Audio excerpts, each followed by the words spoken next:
পুর আমন্ত্রণ ব্যবসা বাণিজ্য আর অর্থনীতির সবশেষ সংবাদ নিয়ে নিউজ 24 এর নিয়মিত আয়োজন আপন ফ্যামিলি মার্ট বিজনেস আওয়ারের সাথে আছি হোসেন শাহাদাত।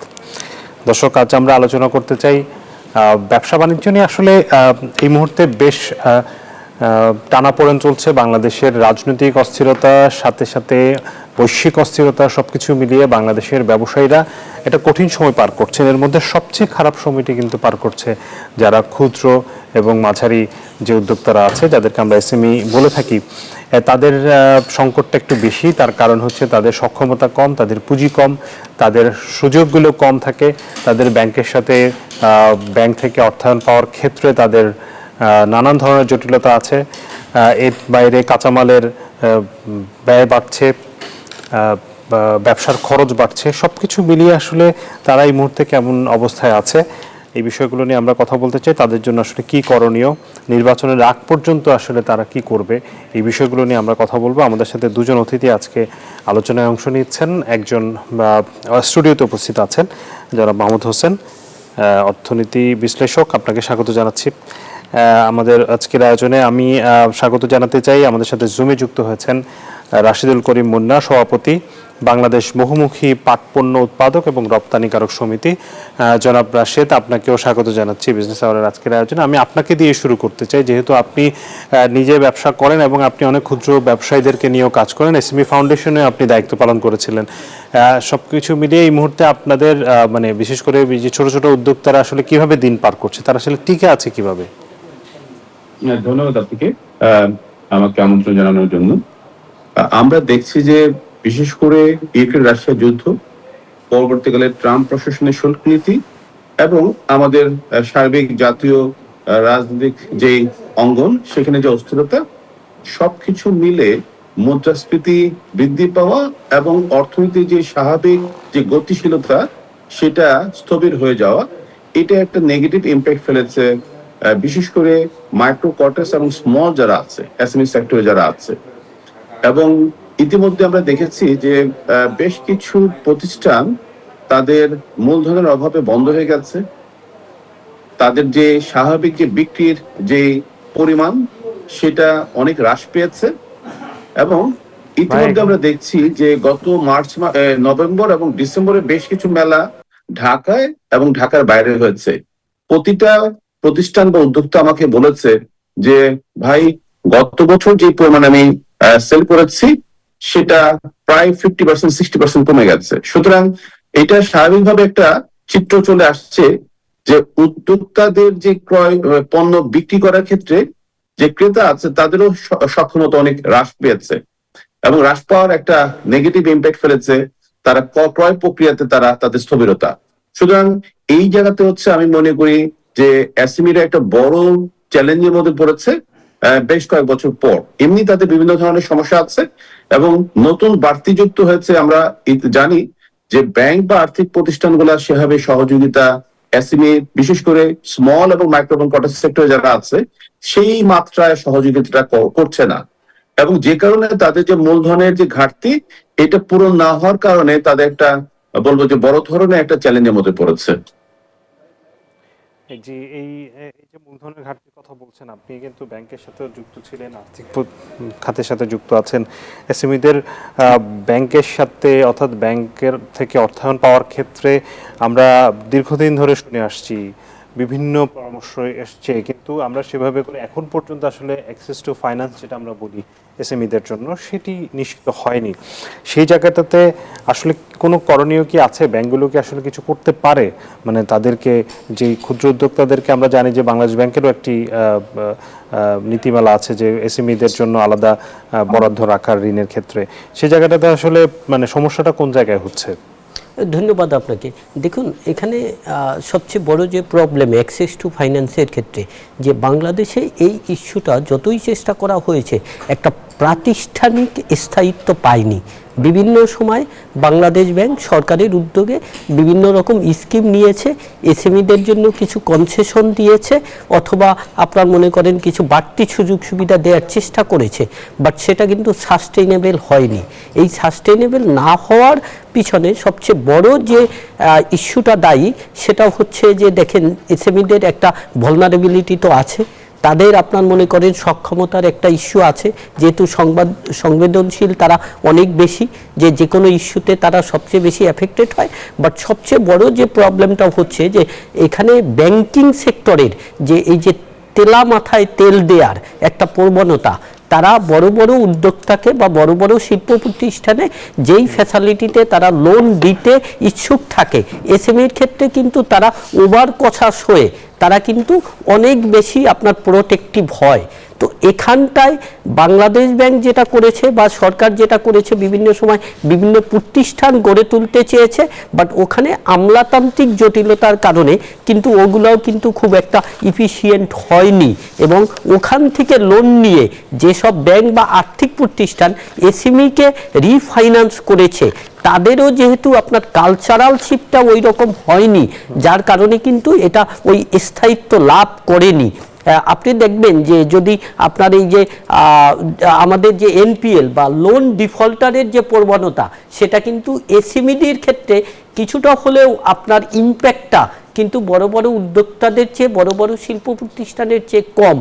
তারপরেও এখানে যে পরিমাণ cost of capital, risk of রিটার্নের কথা বলে যেটা অ্যাড করা হয়, তাতে কিন্তু এসএমইদের টিকে থাকা একটা খুবই ডিফিকাল্ট হয়ে যায়। যেমন এমনও দেখা গেছে যে বাংলাদেশ ব্যাংক হয়তো 3 বা 4% আপনার এসএমই ফাইন্যান্সের জন্য লোন দিয়েছে, এখানে ব্যাংক বা আর্থিক প্রতিষ্ঠান এত বড় একটা স্প্রেড যোগ করেছে, তো আলটিমেটলি গিয়ে এটা এসএমইদের কাছে ওই ফান্ডের অ্যাভেলেবিলিটিটা তো থাকছেই না, আবার কস্ট অফ ক্যাপিটালও কিন্তু হিউজ হয়ে দাঁড়াচ্ছে। তো এবং বিশেষ করে এই অবস্থায় যেখানে কোনো পলিটিক্যাল গভর্নমেন্ট নাই এবং সরকার একটা সংকোচন নীতিতে চলছে, এখানে এসএমইদের জন্য ওরকম কিন্তু স্কিমও বেশি নাই, আগের চেয়ে তুলনামূলকভাবে অনেক কম আছে।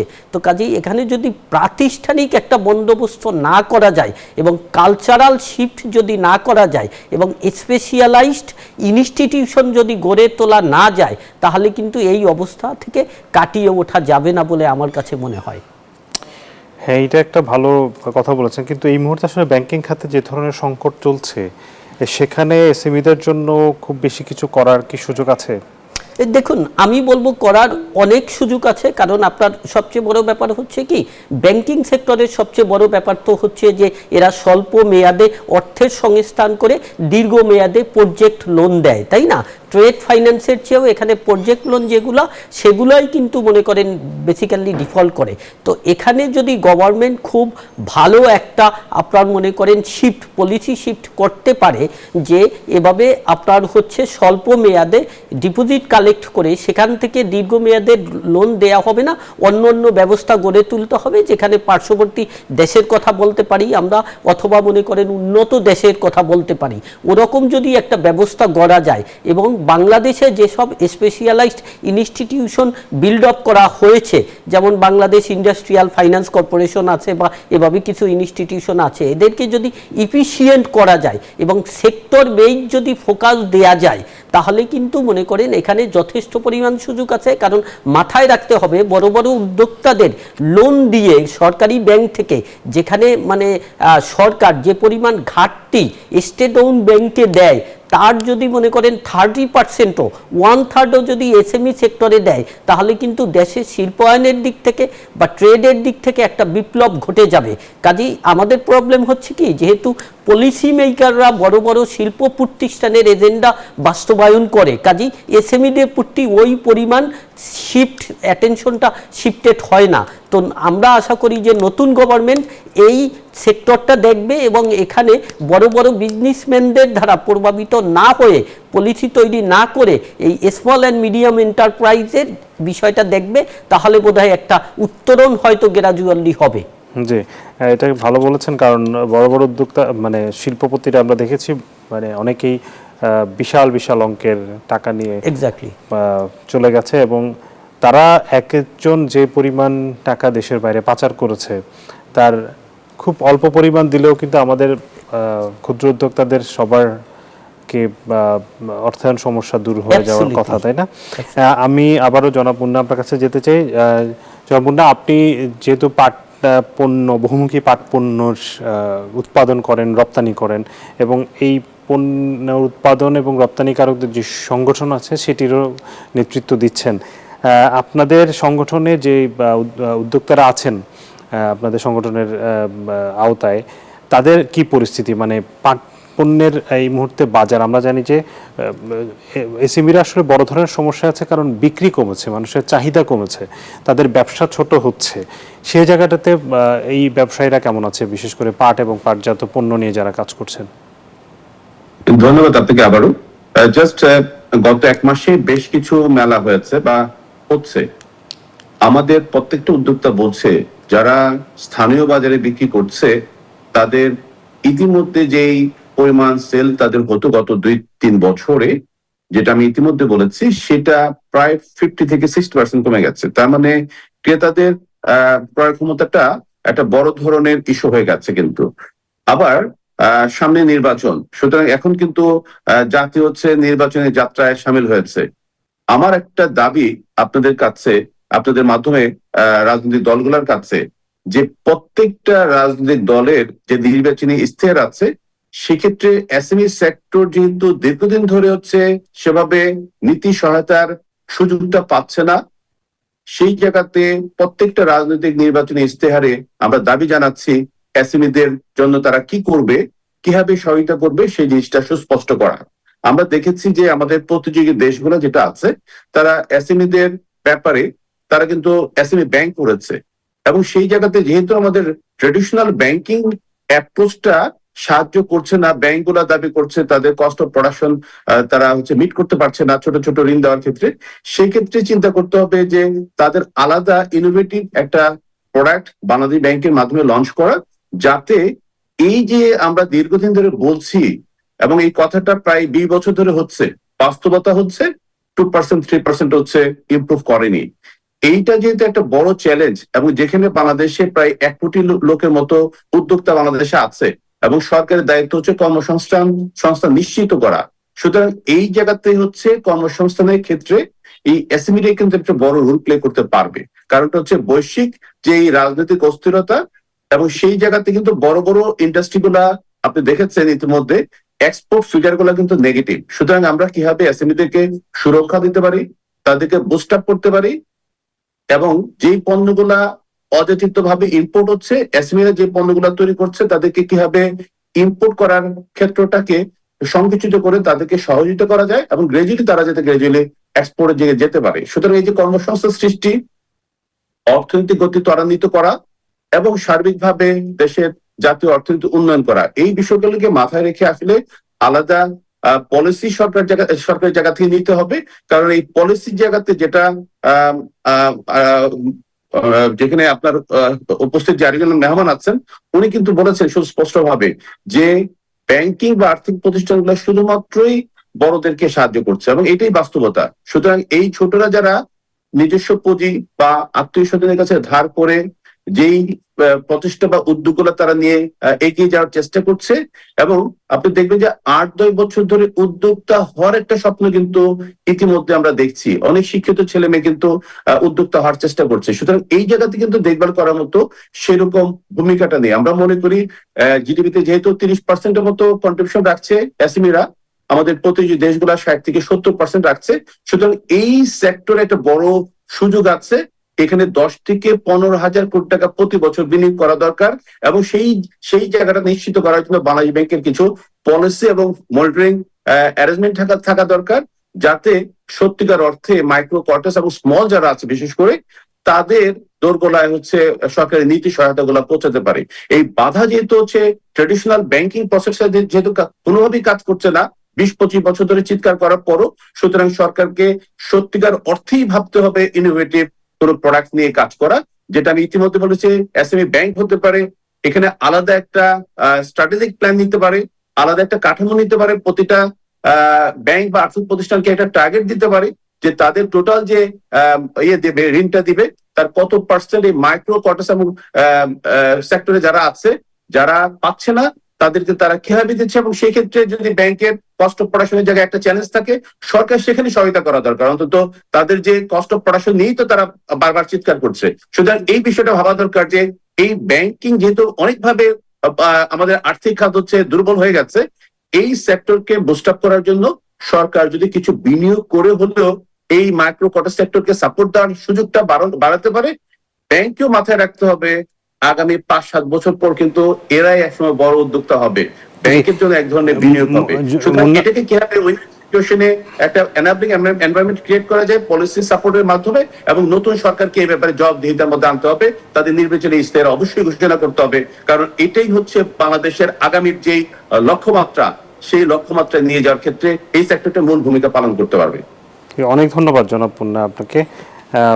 জনাব মাহমুদ হোসেন, উনি যেটি বলছিলেন যে অনেক উদ্যোক্তা মানে অনেক শিক্ষিত তরুণরা এখন উদ্যোক্তা হতে চায়, যেটি অতীতের যে কোনো সময়ের চেয়ে আসলে এখন এই প্রবণতাটা বেশি, কিন্তু তারা ব্যবসা শুরু করতে গিয়ে যে ধরনের জটিলতার সম্মুখীন হয়, বিশেষ করে কাগজপত্র, ট্রেড লাইসেন্স, এনবিআর এর ঝামেলা, মানে নতুন উদ্যোক্তা তৈরি করার ক্ষেত্রে আপনি কি মনে করেন আমরা একটু বেশি রেগুলেটেড, এবং সেই জায়গাটাতে তাদেরকে কিছুটা মানে আমরা অনেক দেশে হয়তো দেখি যে একজন উদ্যোক্তার প্রথম 2-3 বছর তাকে অনেক বেশি ফ্লেক্সিবিলিটি দেওয়া হয়, সেই ধরনের কোনো সুযোগ আছে যেটি আমাদের উদ্যোক্তা তৈরির ক্ষেত্রে অনেক বেশি সহায়তা করতে পারে? ধন্যবাদ আপনাকে। দেখুন, এখানে একদম পারফেক্টলি প্রবলেমটা আইডেন্টিফাই করা আছে যে আমাদের ব্যবসা শুরু করা অনেকটা সহজ না, এই এরিয়াটায় অনেক সহজীকরণ করতে হবে। একটা যেমন আপনার মনে করেন ডকুমেন্টেশনের ইস্যুজ বলেছেন, এটা তো পারফেক্টলি ইট গোজ। এগেইন যে আমাদের যে ফিসকাল পলিসি আছে, যেমন ট্যাক্সের পলিসির কথা আমি যদি বলি, এটার সাথে আবার আপনার অ্যাক্সেস টু ফাইন্যান্সও রিলেটেড। যেমন ব্যাংক বা ফাইন্যান্সিয়াল ইনস্টিটিউশন বা স্পেশালাইজড আপনার ফাইন্যান্সিয়ার, তারা যেটা করে যে একটা যদি কর্পোরেট এন্টিটি তৈরি করা হয়, তাকে সোল প্রোপাইটারশিপ বা পার্টনারশিপের চেয়ে তাকে একটু ফান্ড বেশি দিতে চায়। এখন যদি সেটাই হয়, দেখেন একটা এসএমই সে যদি 1 বছরে 10 কোটি টাকা প্রফিট করে, তাহলে তাকে ওখানে প্রায় 27.5% পর্যন্ত ট্যাক্স দিতে হবে। আবার ওই পার্সন যখন এই টাকাটা তার ডিভিডেন্ড আকারে নিবে, তখন তা ওই আপনার যেটা থাকবে 62%, ওর মধ্যে যদি সে 50%ও সে ডিভিডেন্ড আকারে নেয়, কারণ তাকে তো সংসার চালাতে হবে, তখন তার উপর আবার পরবর্তীতে 25% অফ ট্যাক্স চলে আসবে। এই যে আপনার মনে করেন 50-60% একটা ট্যাক্স চলে আসলো, এটা কিন্তু আপনার হচ্ছে একটা কন্ডিউসিভ বা পজিটিভ বা ইতিবাচক কিন্তু ফিসকাল মেজার না, বাট এটার সাথে আবার অ্যাক্সেস টু ফাইন্যান্স কিন্তু ইনভলভ, নাম্বার 1। নাম্বার 2, আপনি দেখবেন যে এক সময় ওয়ার্ল্ড ব্যাংক বাংলাদেশে করত ইজ অফ ডুইং বিজনেস, এটার একটা আপনার সূচক নির্ধারণ করত। তো এখানে কিন্তু বাংলাদেশের অবস্থা খুবই খারাপ অবস্থায় আছে। যেমন আমি বলি যে একজন এসএমই যদি ইম্পোর্ট বা এক্সপোর্ট বিজনেস করতে হয়, তাহলে তাকে কি করতে হবে, আইআরসি বা ইআরসি, তাকে আমদানি পারমিট বা রপ্তানি পারমিট নিতে হবে। এখন আমদানি বা রপ্তানি পারমিট নিতে হলে তখন আবার সিসিআইএনই যেটা বলছে যে তাকে যে কোনো একটা ট্রেড সংগঠনের মেম্বার হতে হবে। এখন এই যে ট্রেড সংগঠনের মেম্বার হতে হবে, তখন তার কস্ট অফ ডুইং বিজনেস বেড়ে যায়, কারণ ওখানে ফিস দিতে হয়, ওখানকার কিছু রিকোয়ারমেন্ট আছে এগুলা। আবার দেখেন যে এসএমইদের আবার আরেকটা যে প্রবলেম হয়ে যায়, যে এখানে যেমন দক্ষ জনগোষ্ঠীও তারা নিজেরা ছাড়া অন্য কোনো কিন্তু লেবার বা আপনার মনে করেন এমপ্লয়ি কিন্তু পাওয়াটা খুব ইজি না, এসএমইতে যেতে চায় না, কারণ সবাই জব সিকিউরিটির জন্য বড় বড় জায়গায় যেতে চাচ্ছে।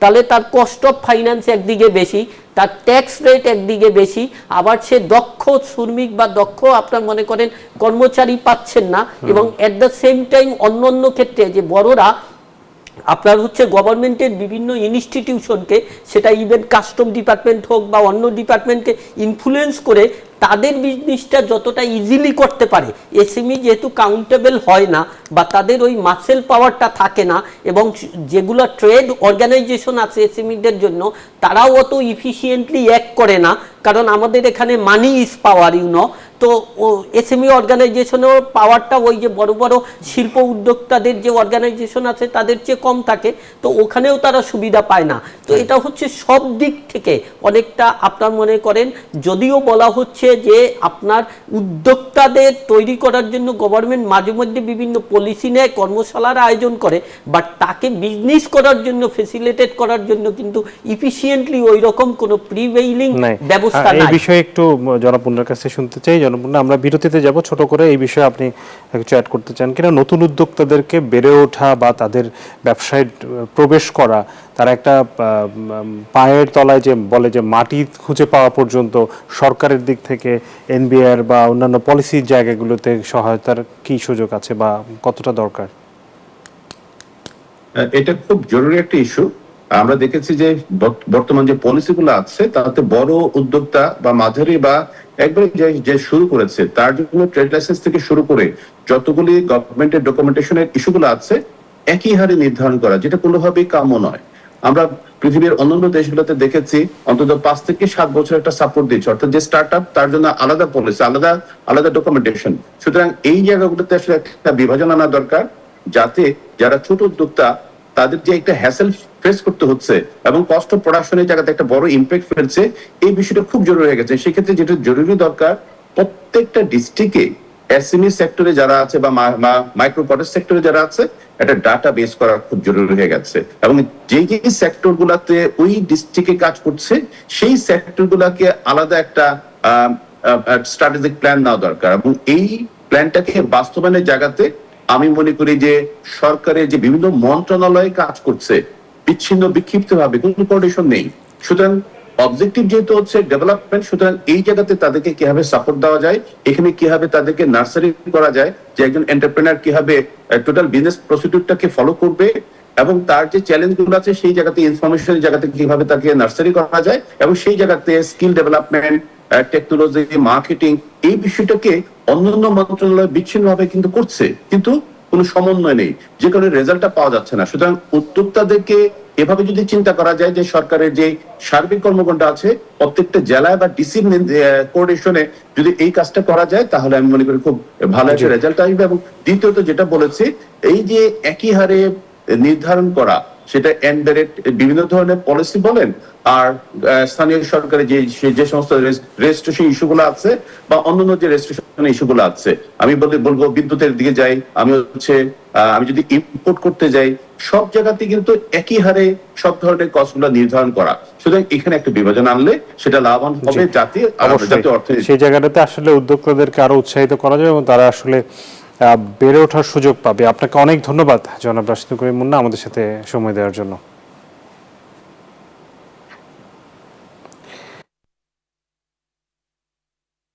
আমরা বিরতির পর আবারও আসছি। দর্শক, সময় হলো বিরতির, ফিরছি একটু পর, সাথেই থাকুন।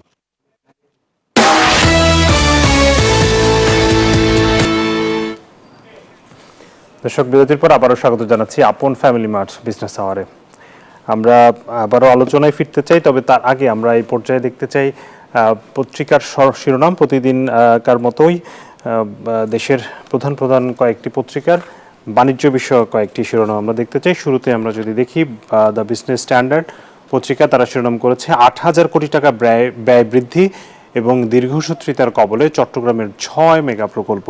চট্টগ্রামে আমরা জানি খুবই গুরুত্বপূর্ণ একটি অঞ্চল, যেখানে মহোদয় আপনি জানেন যে বেশ কিছু মেগা প্রকল্প নেওয়া হয়েছে। সেগুলোর বিশেষ করে জলাবদ্ধতা নিরসন থেকে শুরু করে ফ্লাইওভার নির্মাণ, এলিভেটেড এক্সপ্রেসওয়ে, কিন্তু এই প্রকল্পগুলো আসলে দীর্ঘদিন ধরে আবারও ধীরগতি সময় বাড়ছে এবং সেই সাথে ব্যয়ও বাড়ছে। পরবর্তী সংবাদটি দৈনিক সমকালের, সেখানে বলা হচ্ছে শেয়ার বাজারে বিনিয়োগের আগ্রহ কমছেই এবং শেয়ার বাজারের যে বর্তমানে খারাপ পরিস্থিতি তারই আসলে একটি চিত্র এখানে তুলে ধরা হয়েছে। পরের সংবাদটি দ্য ফাইন্যান্সিয়াল এক্সপ্রেস, তারা সংবাদ শিরোনাম করেছে সংশোধিত বাজেটে অতিরিক্ত বরাদ্দ চায় বিদ্যুৎ বিভাগ। আমরা জানি যে বিদ্যুৎ এবং জ্বালানি মন্ত্রণালয় সবচেয়ে বেশি ব্যয় করে থাকে। গত 15 বছরে আমরা যদি দেখি, তারা সবচেয়ে বেশি ব্যয় হয়েছে এই মন্ত্রণালয়ে, তারা আরও বেশি বরাদ্দ এবার চাচ্ছে। বণিক বার্তার শিরোনাম পরবর্তী সংবাদটি আমরা যদি দেখি, সেখানে বলা হচ্ছে এর পূর্বাভাস সংশোধন, জ্বালানি তেলের চাহিদা বাড়ায় কমতে পারে বৈশ্বিক উদ্বৃত্ত। অর্থাৎ জ্বালানি তেলের এই মুহূর্তে অর্থনৈতিক মন্দার কারণেই আসলে জ্বালানি তেলের চাহিদা কমছে এবং এর ফলে উদ্বৃত্ত বাড়বে এমন শিরোনাম করেছে। যুগান্তরের শিরোনাম আমরা যদি দেখি, খেলাপি ঋণের ব্যাপারীয় ঊর্ধ্বগতি, বৈশ্বিকভাবে নেতিবাচক পরিস্থিতিতে ব্যাংক খাত। এটি আসলে নতুন করে বলার কিছু নেই, খেলাপি ঋণ এখন সর্বোচ্চ পর্যায়ে আছে এবং সেই খেলাপি ঋণ আমাদের ব্যাংকিং খাতকে কতটা সংকটের মধ্যে ফেলেছে সেটি আসলে আমরা সবাই জানি। পরের সংবাদ টিভিএস এর আরও একটি সংবাদ আমরা দেখি, অর্থনৈতিক গতিমন্থরতার কবলে মিখাত, এটি নিয়ে আমরা আসলে আলোচনা করেছি এর আগে। জনাব মাহমুদ হোসেন, আমরা আলোচনা করতে চাই চট্টগ্রামের 6 মেগা প্রকল্প নিয়ে। সেখানে ব্যয় বেড়েছে 8,000 কোটি টাকা এবং দীর্ঘসূত্রিতার কবলে পড়েছে। এই বিষয়ে আলোচনায় অংশ নিতে আমাদের সাথে চট্টগ্রাম থেকে একজন নগর পরিকল্পনাবিদ যুক্ত হবেন, প্রকৌশলী শহীদুল আলম। তিনি যুক্ত হলে আমরা তার সাথে আলোচনায় যেতে পারবো। আমি শুরুতে এটি নিয়ে আপনার সাথে একটু কথা বলতে চাই যে চট্টগ্রাম বাণিজ্যিক রাজধানী হিসেবে আমাদের জন্য খুবই গুরুত্বপূর্ণ একটি এলাকা, কিন্তু এই চট্টগ্রাম একটা সময় যতটা মানে চট্টগ্রামকে বলা হতো যে অনেক সুন্দর মানে প্রাকৃতিক সৌন্দর্যের একটা নগরী, কিন্তু সেখানে আসলে যে পরিমাণ জনসংখ্যা বেড়েছে, সেই জনসংখ্যার চাপ সামাল দিতে গিয়ে বেশ কিছু প্রকল্প নেওয়া হয়েছে। জলাবদ্ধতা আগে থেকেই ছিল, তার সাথে এই যে যানজটের সমস্যার জন্য এলিভেটেড এক্সপ্রেসওয়ে সহ বেশ কিছু প্রকল্প নেওয়া হয়েছে, কিন্তু আমরা দেখতে পাচ্ছি সেখানে বলছে যে তারা গত 15 বছর ধরে এইগুলো বাস্তবায়ন করছে চট্টগ্রাম সিটি কর্পোরেশন এবং চট্টগ্রাম উন্নয়ন কর্তৃপক্ষ, কিন্তু আমরা দেখতে পাচ্ছি যে এই প্রকল্পগুলোতে বারবারই ব্যয় বাড়ছে, বারবারই সময় ক্ষেপণ হচ্ছে, বিশেষ করে জলাবদ্ধতার কিন্তু কোনো নিরসন হচ্ছে না। ধন্যবাদ আপনাকে। আমি বলবো যে দেখুন, সবচেয়ে বড় ব্যাপার হচ্ছে যে এটা তো আনডাউটেডলি কোনো প্রশ্নই রাখে না যে আপনার চিটাগং হচ্ছে ঢাকার পরে দ্বিতীয় গুরুত্বপূর্ণ সিটি, বিশেষ করে আমাদের ওখানে পোর্ট থাকার কারণে, এবং এক সময় ম্যাক্সিমাম মাল্টিন্যাশনাল কোম্পানিগুলোর কিন্তু হেডকোয়ার্টারও ওখানে ছিল, বড় বড় কারখানাগুলো ওখানে ছিল। পরবর্তীতে কিছুটা শিফট হয়েছে, বাট আপনার যেটা অর্থনৈতিক গুরুত্ব বা বাণিজ্যিক গুরুত্ব এটা কিন্তু কমেনি, বাট ফোকাসটা ওই লেভেলে হয়নি। এবং এর কারণ হচ্ছে চট্টগ্রামটা আমার দেখা মতে যে কয়েকটা ফ্যামিলির কাছে এটা আপনার অনেকটা জিম্মি হয়েছিল, এবং এই যে প্রকল্পগুলো যেগুলো নেওয়া হয়েছে এখানে সমন্বিত উদ্যোগ না নিয়ে আপনার যখন সিটি কর্পোরেশন কোনো একটা ফ্যামিলির কাছে আপনার জিম্মি থাকে, আবার চিটাগং উন্নয়ন কর্পোরেশন এটা নিয়ে কিন্তু দীর্ঘদিনের দুর্নীতির একটা আপনার মনে করেন অভিযোগ আছে, এবং এখানে যেভাবে করে প্রজেক্টগুলো নেওয়া হয়েছে এটা খুবই স্বল্প টাইম কনসিডার করে নেওয়া হয়েছে, এটা দীর্ঘ মেয়াদে কি ইম্প্যাক্ট ফেলবে সেই আপনার স্টাডিটা কিন্তু করা হয়নি। বিশেষ করে জলাবদ্ধতা নিরসনের কথা যদি বলেন, যে এ ব্যাপারে যে প্রজেক্টটা নেওয়া হয়েছে এখানে বিভিন্ন মহল থেকে বলা হয়েছে যে এখানে যে জনসংখ্যা শিফট হয়ে মানে জনসংখ্যা বাড়ছে, আরও শহর কিছু এক্সপানশন হচ্ছে, ওগুলো কিন্তু একদম কনসিডারেশনে নেওয়া হয়নি। তো আমি বলবো পরিকল্পনাই এখানে বড় একটা ভুল ছিল, নাম্বার 1। নাম্বার 2 হচ্ছে এখানে যে কন্ট্রাক্ট অ্যাওয়ার্ডিং প্রসেস ছিল সেখানেও যথেষ্ট পরিমাণ বিতর্ক ছিল, এবং আপনার চিটাগং ওয়াসা one of the corrupted institution হিসাবে চিন্তা করা হয়, এবং সেখানে বিভিন্ন টাইমে যেভাবে করে জবগুলো অ্যাওয়ার্ড করা হয়েছে বা এটার পারফরমেন্স যেভাবে দেখভাল করা হয়েছে এটা কিন্তু খুবই হতাশাজনক। আলটিমেটলি কি হচ্ছে, রাষ্ট্রের অর্থ বা আপনার মনে করেন ইসে হচ্ছে জনগণের অর্থের প্রচণ্ড পরিমাণ অপচয় হয়েছে, এবং যখন দীর্ঘসূত্রিতা হয় আপনি দেখেন ইনফ্লেশন কিন্তু ইফেক্টিভলি 8-10% থাকে, যার কারণে যেটা হয় যে আলটিমেটলি কিন্তু আপনার কস্ট অফ আপনার কনস্ট্রাকশন অনেকাংশে বেড়ে যায়, আবার হচ্ছে প্রজেক্ট ম্যানেজমেন্ট কস্ট এটাও বেড়ে যায়। তো এটা আমি বলবো যে এই দীর্ঘসূত্রিতা যেটা হচ্ছে এর কারণেই মেনলি কস্ট বাড়ছে, এবং এখানে পরিকল্পনায় যথেষ্ট পরিমাণ ঘাটতি আছে, এর দুটো মেইন রিজন।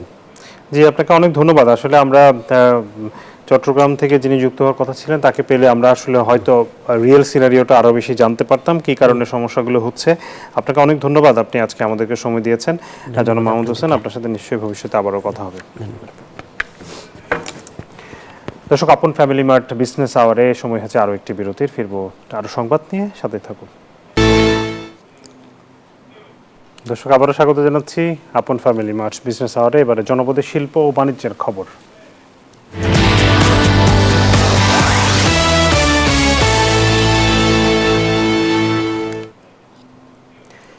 নদী বা বিলের মাছ হিসেবে পরিচিত গলদা চিংড়ি এখন পুকুরেও চাষ হচ্ছে। বগুড়ার কাহালো এবং শেরপুরে কার্প জাতীয় মাছের সঙ্গে মিশ্র পদ্ধতিতে গলদা চিংড়ি চাষ হচ্ছে। স্বল্প খরচে লাভজনক হওয়ায় আগ্রহ বাড়ছে চাষিদের। মৎস্য বিভাগ প্রশিক্ষণ এবং পরামর্শ দিয়ে চাষিদের উৎসাহিত করছে। আব্দুর রাজ্জাকের ক্যামেরায় আব্দুস সালাম বাবুর তথ্য ও ছবিতে ডেস্ক রিপোর্ট। মৎস্য উৎপাদনে উদ্বৃত্ত জেলা বগুড়া। দেশীয় সহ কার্প জাতীয় মাছ চাষ হয়ে থাকে জেলা জুড়ে। স্বল্প খরচে লাভজনক হওয়ায় চিংড়ি চাষের অপার সম্ভাবনা বগুড়ায়। এবার নদীতে বা বিলের মাছ খ্যাত গলদা চিংড়ি চাষের সম্ভাবনা দেখা দিয়েছে।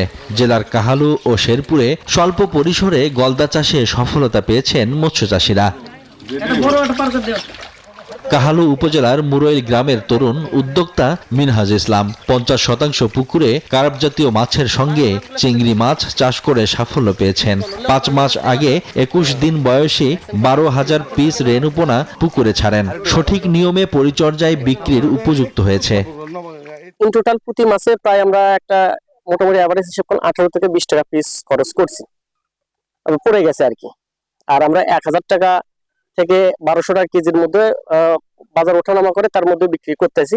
5 মাসে প্রায় প্রতি পিস গলদায় 20 টাকা খরচ হয়। এখন পরিণত গলদা চিংড়ি প্রতি বিক্রি হচ্ছে 50 টাকার বেশি দামে। 10 থেকে 15 পিসের ওজন 1 কেজি। বাজারে বিক্রি হচ্ছে 800 থেকে 1200 টাকায়। মাছের খাবারের সাথে পুকুরের মিনারেল ক্যালসিয়ামের পরিমাণ ঠিক রেখেই চাষাবাদে সফলতা মিলেছে। গলদা চিংড়ি চাষে আগ্রহী হচ্ছে অনেকেই। যদি অনেকে এরকম করতো তাহলে আমরা বগুড়াবাসী এরকম মাছ খেয়ে আমরা অনেক উপকৃত হব। এইটা দেখে আশপাশে আরো যারা চাষিরা আছে চাষ শুরু করে দিবে। আমরা এটা দেখে উদ্বুদ্ধ হচ্ছি যাতে আমরা পরবর্তীতে এটা করতে পারি। আগ্রহী চাষিদের উদ্বুদ্ধ করতে উদ্যোগ নেয়ার কথা জানালেন জেলা মৎস্য কর্মকর্তা। যারা আগ্রহী আছে তাদের তালিকা তৈরি করে তাদেরকে আমরা এই ব্যাপারে কিভাবে উদ্বুদ্ধ করতে পারি এবং প্রশিক্ষণ দিতে পারি সেই পরিকল্পনা আমাদের রয়েছে। শুধু নদীতে বা বিলেই গলদা চিংড়ি চাষ করা যায় তা ভুল প্রমাণ করে সারা দেশে গলদার চাষ ছড়িয়ে দিতে চায় মৎস্য বিভাগ। Desk report, news 24। শীত মানেই মিষ্টি খেজুরের রস, গুড়, পাঠালি এবং পিঠা পায়েসের উৎসব। সাধারণত বছরের এই সময়টির অপেক্ষায় থাকেন সবাই। দিনাজপুরের প্রত্যন্ত অঞ্চলের দক্ষিণ গোবিন্দপুর গ্রামে শীত এলেই প্রতিদিন চলে খেজুর রসের উৎসব। প্রকৃতিপ্রেমীরা দূর দূরান্ত থেকে রসের স্বাদ নিতে ছুটে আসে এই গ্রামে। ফখরুল হাসানের পলাশের তথ্য ছবিতে ডেস্ক রিপোর্ট। রাস্তার দুই ধারে সারি সারি খেজুরের গাছ থেকে গাছিরা কলস ভর্তি খেজুরের রস সংগ্রহ করছেন। শীত আসলেই এই গ্রামে রসের উৎসব শুরু হয়ে যায়। এই রস খেতে দূর দূরান্ত থেকে বিভিন্ন বয়সের মানুষ ছুটে আসেন। ভোর থেকে খুব সকাল পর্যন্ত চলে এই রসের উৎসব। দিনাজপুর সদর উপজেলার আশকরপুর ইউনিয়নের দক্ষিণ গোবিন্দপুর গ্রাম। গ্রামে ঢুকতেই রাস্তার দুই ধারে বিভিন্ন গাছের ফাঁকে ফাঁকে রয়েছে অসংখ্য খেজুর গাছ। এই খেজুরের গাছ থেকে প্রতিদিন রস সংগ্রহ করেন গাছিরা। দূর দূরান্ত থেকে লোক আসে, আমি ডাইরেক্ট গাছ থেকে পাড়ি আমি রস দেই। আমার প্রায় মনে করেন দৈনিক 20-25-30 লিটার করে আমার রস হয়। খেজুরের গাছ থেকে মিষ্টি রস খাওয়ার জন্য বিভিন্ন জায়গার থেকে, শহর বন্দর বিভিন্ন এলাকার থেকে বিভিন্ন লোকের সমাগম হয় এখানে। শহরের কোলাহল ছেড়ে গ্রাম্য পরিবেশে শীতের সকালে এমন খেজুরের রস খেতে ছুটে আসেন প্রকৃতিপ্রেমীরা।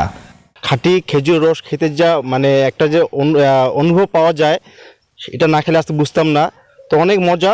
গাছ থেকে পাড়ে আমাদেরকে রস খাওয়াইলো এবং রস আমরা খাইলাম, অনেক সুস্বাদু রস। এখানে কোনো রসে কোনো পানি মিক্স থাকে না, আমরা একবারে অরিজিনাল গাছের পাড়া রস খাচ্ছি। অপরদিকে বিশেষজ্ঞরা নিপা ভাইরাস সহ বিভিন্ন রোগবালাইয়ের কারণে আগুনে নির্দিষ্ট পরিমাণ ফুটিয়ে পান করার পরামর্শ দিয়েছেন। অনেকে বলে যে আমরা খেজুরের গাছের মধ্যে আমরা নেট দিয়ে রাখছি বা একটু ঢেকে ঢুকে রাখছি, কিন্তু আমরা সেটাও বলবো সেক্ষেত্রে সে প্রসিডিউর মেনটেন করলেও খাওয়া যাবে না। কারণ বাহাদুর যদি এটা খেতে না পারে তাহলে সেখানে সে কি করবে, প্রস্রাব করে দিতে, তো বা সে লালা দিয়ে চাটার চেষ্টা করবে, তাহলে সেক্ষেত্রেও জীবাণু এখানে বহন মানে ট্রান্সমিট হতে পারে। এই জন্য আমরা টোটালি বলবো যে এই কাঁচা খেজুরের রস যেন না পান করে। শীত মৌসুমে গ্রামে গ্রামে চলছে খেজুরের রস উৎসব। Desk report, news 24। এবারে বিশ্ব বাণিজ্যের খবর।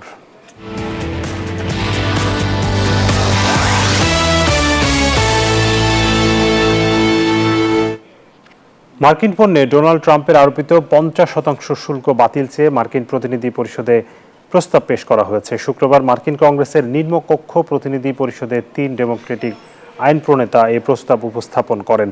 তবে এটি এখনো আইনে পরিণত হয়নি, বাতিল হয়নি আরোপিত শুল্ক। তবে এই প্রস্তাবের মাধ্যমে ট্রাম্প প্রশাসনের বাণিজ্য নীতির বিরুদ্ধে মার্কিন আইনসভার অভ্যন্তরে অসন্তোষ প্রকাশ পেয়েছে। বিরোধী ডেমোক্রেট নেতাদের দাবি, এতে ভারতের পাশাপাশি ক্ষতিগ্রস্ত হচ্ছে যুক্তরাষ্ট্র। ভারত ছাড়াও ব্রাজিলের পণ্যের উপর 50% শুল্ক আরোপ করেন ট্রাম্প। এখন পর্যন্ত এটি যুক্তরাষ্ট্রের আরোপিত সর্বোচ্চ শুল্কের হার। দর্শক, এই ছিল আপন ফ্যামিলি মার্টের বিজনেস আওয়ারের আজকের আয়োজনের সাথে থাকার জন্য ধন্যবাদ সবাইকে।